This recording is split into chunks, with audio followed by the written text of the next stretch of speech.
Alright guys, so in today's episode, I'm going to talk to you guys about how I got my first deal when I first started wholesaling in real estate.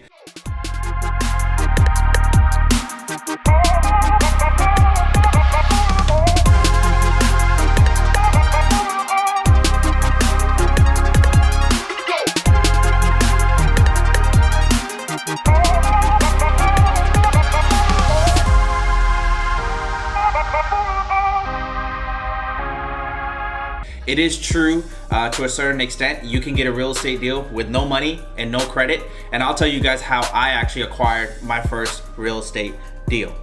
So the story went like this. Basically, when I started out in wholesaling, I mean, yeah, you can watch all the YouTube videos you want to, just like you're watching this one, right? But nothing will happen if you keep having analysis paralysis. The main goal of this video is to make sure that you go out and you take action. And I'm gonna show you some actionable steps, and I'm gonna talk about some of the actionable steps that I personally did, and I'll talk about that here in this video. So when I first started out, like I said, I didn't have any knowledge of the wholesaling business. So what I did what I knew best, right? And I went to where I thought were properties for sale, is your local MLS, okay? So I started calling realtors and I started building that relationship with my local realtors. My goal per day was to call between 120 to 260 realtors a day. Someone was bound to say yes to me, okay? So basically when I called my realtors, I was looking at properties on the MLS. And eventually I had a realtor who had a property for sale, okay? We went out to go take a look at the property, and it was not the property that really fitted the buying criteria of my buyers. And I kind of already had felt out what my buyers were looking for because I went to real estate networking events, and this is what it's entirely about. Okay, it's not what you know, it's who you know, and you'll be able to get your first wholesale deal, right? How was I able to go out and get my first deal, and how was I able to sell it? Was because I was able to go out and network. Okay, I met a buyer at a RIA, okay, at my local RIA here in Houston. And the trend that I was hearing was, I'm looking for the cookie cutter, 3-bedroom, 2-bathroom, 1,600 square foot house, etc. So I took that criteria, I went on the MLS, started filtering homes, and I started seeing what was for sale. So long story short, realtor calls me up, says, hey, I have a property that actually might not be a best fit for the MLS. I know you came out to take a look at one of my houses, but I have this property here, and see if you wanted to purchase it, okay? Those are called pocket listings, okay? You want pocket listings. So my first deal was actually a pocket listing from a realtor. I went out to go take a look at the property. Everything and anything that could have went wrong in that deal, went wrong in that deal, okay? The number one, the property was flooded, okay? Number two, it was a cookie cutter, 3-bedroom, 2-bathroom. The garage was kind of slanting a little bit. And then the only thing that really was going for that property was it was sitting on a 10,000 square foot lot. Okay, I went out, took a look at the property, submitted an offer to the realtor. Okay, had no idea what I was doing.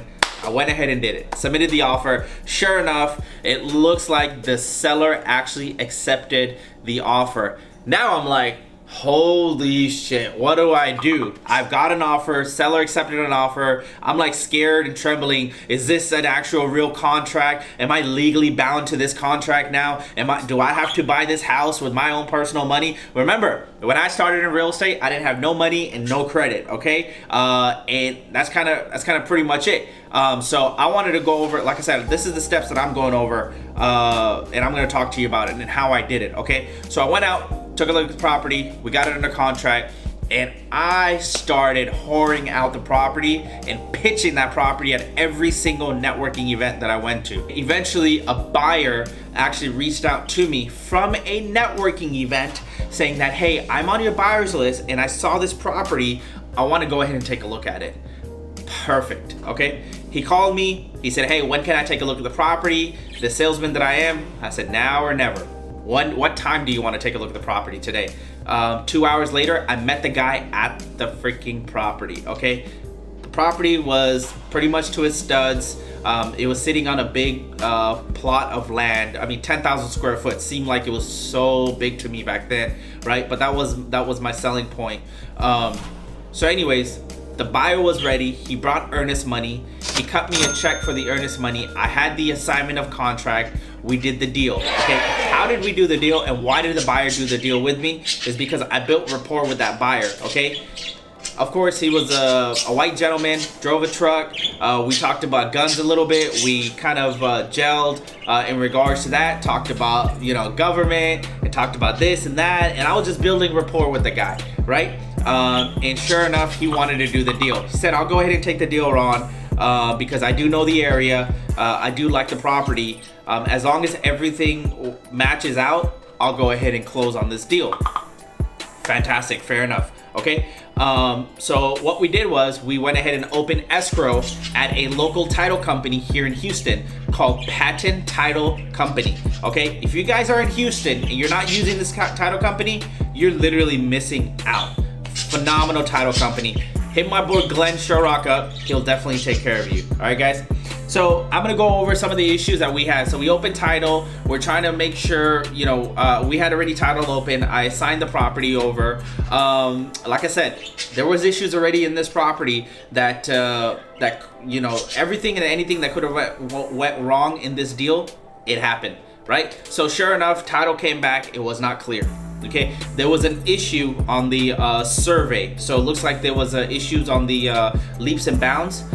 When the seller actually bought this property, his title company it looks like they recorded the boundaries incorrectly. Okay, so it looks like it looked like there was an encroachment, but there really wasn't.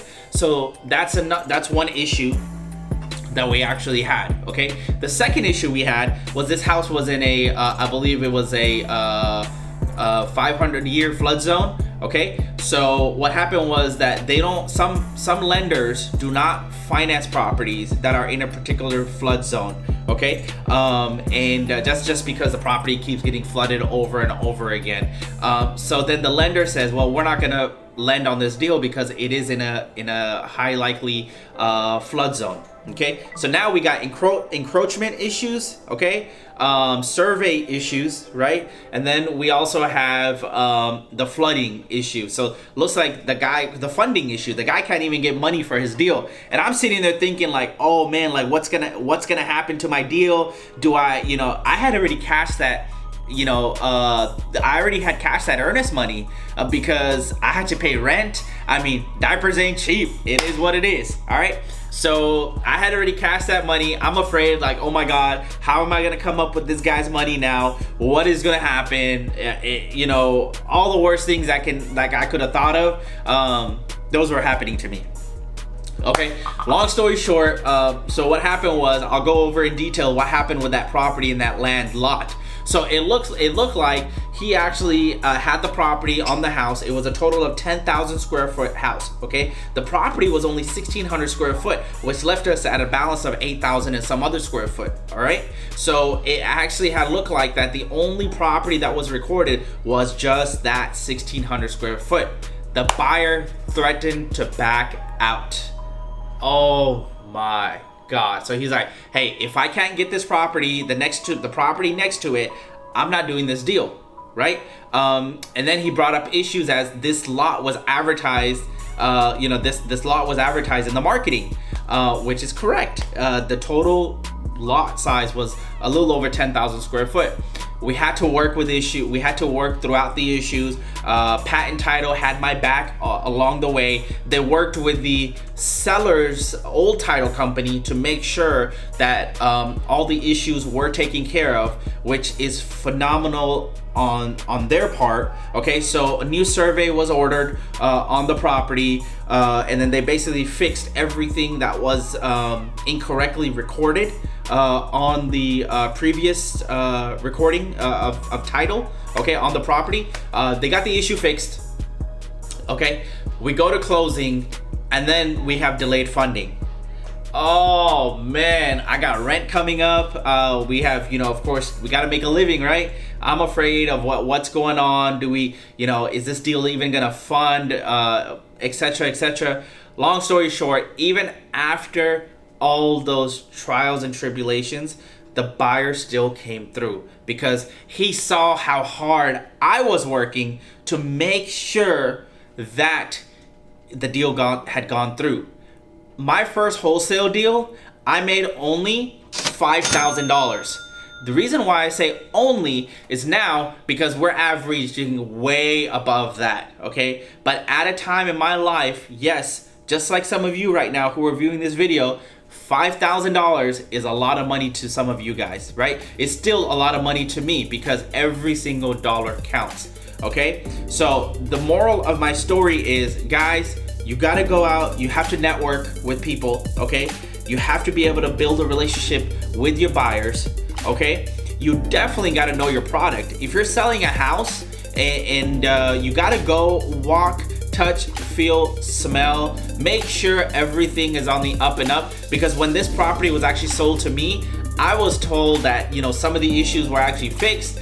It was already remediated. Some parts of that house was not remediated. Okay, so you guys always want to make sure that you go out, take a look at the properties. Okay, and last but not least, yes, not every deal is going to be a home run, and not every deal is going to be as easy as others make it online, on YouTube, on social media, on Facebook, on Instagram, on Pinterest, and wherever, Twitter, whoever you're following, right?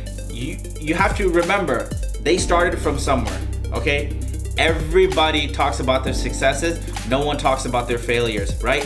I started thinking out this deal was gonna become my failure, right? First and last deal ever wholesaling. I was gonna go back to the car business, right? But this deal actually solidified that dream that I'm living today, right? Office, employees, front end, we have our own networking events now, right? But little old Ron that started his first deal, all those issues that were happening to me, imagine if I had just quit. And imagine if I had just gotten scared and I told the buyer, here's your money back, I don't think I can do this. So go out there, guys, believe in yourself. First and foremost, you gotta believe in your dreams. Stuff will happen in issues, stuff will happen with title, stuff will happen with the buyer. Don't let that stop you, guys. Make sure you go out there and complete your deal. We had closed that deal. That deal solidified me that wholesaling worked, and now you guys know what happened after that. I wanted to come up, share my story with you guys. Thank you guys for joining me on this. I'll see you on the next one. Peace out.